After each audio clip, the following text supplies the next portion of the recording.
In this session, I will share with you how to make your speech comes alive with body language.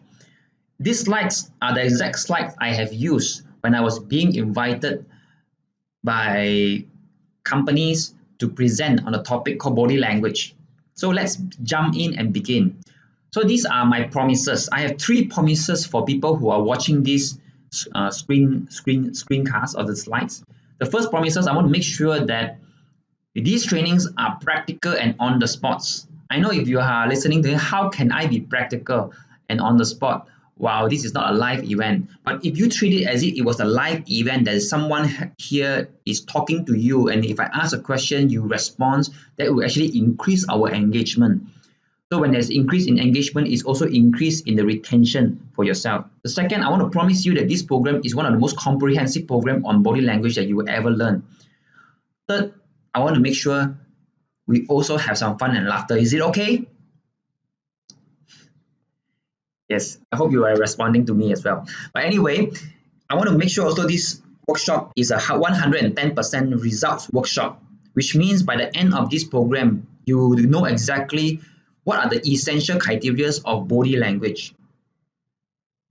So I want to ask you a question. Right now, if I promise you that I'm going to give my 110% to you to make sure that you gain the knowledge necessary to improve your public speaking skill, is it okay if I ask you to give your 100% attention, time, and commitment? Is it okay?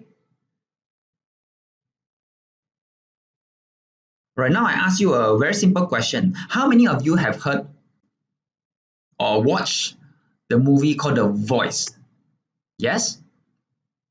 How many of you switch on the TV when you watch the Voice? Then the second week you switch on the TV again, you watch The Voice. The third week you switch on the TV again and you watch The Voice. Now I want to ask you, how many of you can sing after watching The Voice? Yes, it is true that we are unable to sing if we just sit back, and watch. You will only be able to sing if you sing along. If you watch the movie or the voice and you sing along with them, then you can improve. Similarly here, if I ask you a question, if you respond to me, you will be able to improve and learn more from it. So I want you to promise me 3 questions, 3 promises. The first promises is play full out, which means if I ask a question, you answer with full intensity. The second, of course, if you want to ask any questions, you can also type in your question, ask me the question on the forum or on the website, and I will reply to you. Third is to apply what you learn in your next presentation, because application is the key. Knowledge is worthless if it is without application. And remember, applied knowledge is true power.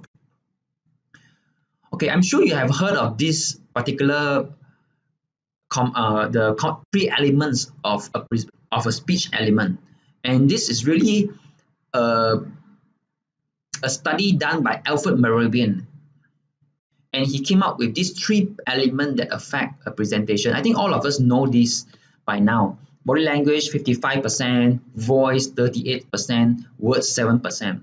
What I will usually do in a presentation is I will turn on the music.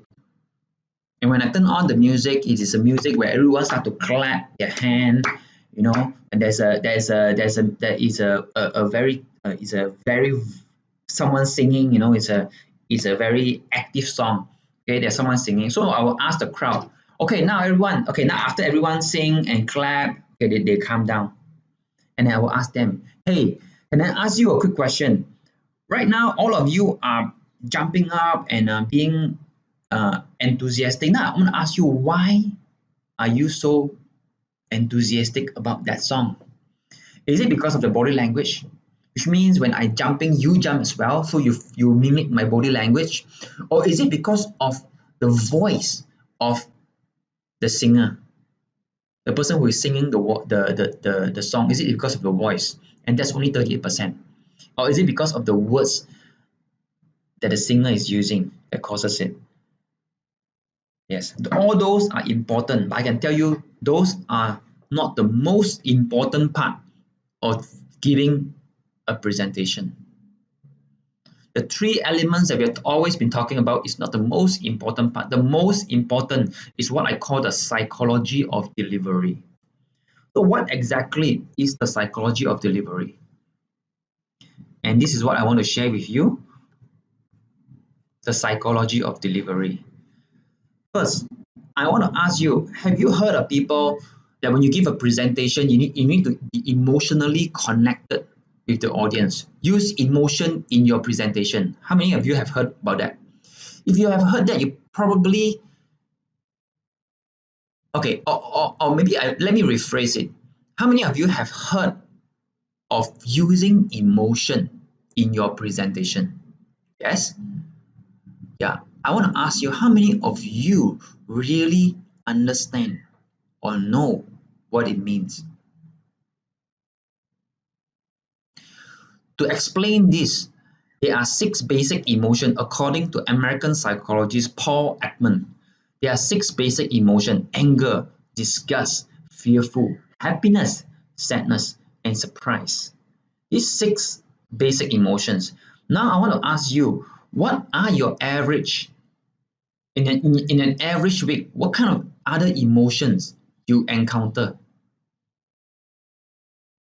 Maybe jealousy, or Jack is maybe in a workshop. I will ask this question, and most people will ask, oh, jealousy. Then I say, oh, jealousy is under sadness.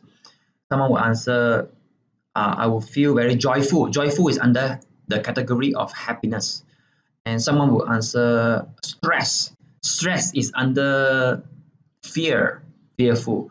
Someone will say, I am upset. Upset is under the category of sad. What I'm trying to share is these 6 basic emotion is the categories of emotion. So if I were to tell you, you would tell me any other emotion. Basically, all of them can be categorized into these 6 basic emotion. You got it, huh? So 6 basic emotion. Now, my question to you is, or usually in a workshop, I will ask people to practice. Maybe you can practice it as well. So I will invite a speaker to come up. So imagine you are the speaker that is you are the audience that is being invited to come up on stage. I will ask them to practice this. Hey, now can you can you just do a sour face for me? Can you do a sour face? You know, a sour face? Yeah, just do a sour face, a facial expression of sour. All right, now I want you to move aside or just blink your eyes and open it up again. I want you to, right now, imagine in front of you there's a lemon. And on your left hand, you're holding a knife. Now you cut the lemon into half. On your right hand, you squeeze the lemon, and the drip of the lemon flow down to your tongue and into your throat. Now, I want you to do the sour face again. All right. Now my question to you, the first demonstration and the second demonstration, do you feel the difference? Now the question is why there is a huge difference between the first and the second. The reason is because on the second, I have framed you that you'll be able to see, you'll be able to feel the lemon. And when you squeeze the lemon juice, the taste goes into your tongue and into your throat. That you'll be able to relate. The first demonstration, you won't be able to relate. There's no frame of reference, and hence you are not able to draw out the emotion of a sour face. So exactly same thing when we are presenting our speech or our presentation. Before you step on stage to present to give your best presentation ever, always have the change of frame in mind. You know, always use this visual, auditory, kinesthetic, olfactory, and gustatory. You can use these 5 senses to prep yourself before you go out there and deliver your next presentation. I'm sure it will be more authentic. It will be able to connect more with the audience, because There is a real difference. Why people say the same thing but do the same gestures, but why some speakers are able to connect with the audience and other won't. The reason is because of this. It's because of the six basic emotion and the five senses. So remember, in your next presentation, before you go on to step on stage and present, always prep your mind, change your mind by visualizing, by hearing what is being taught, say, feeling the environment, and then you go on to present your speech. All right. Now make your speech come alive by using the six emotions and five senses.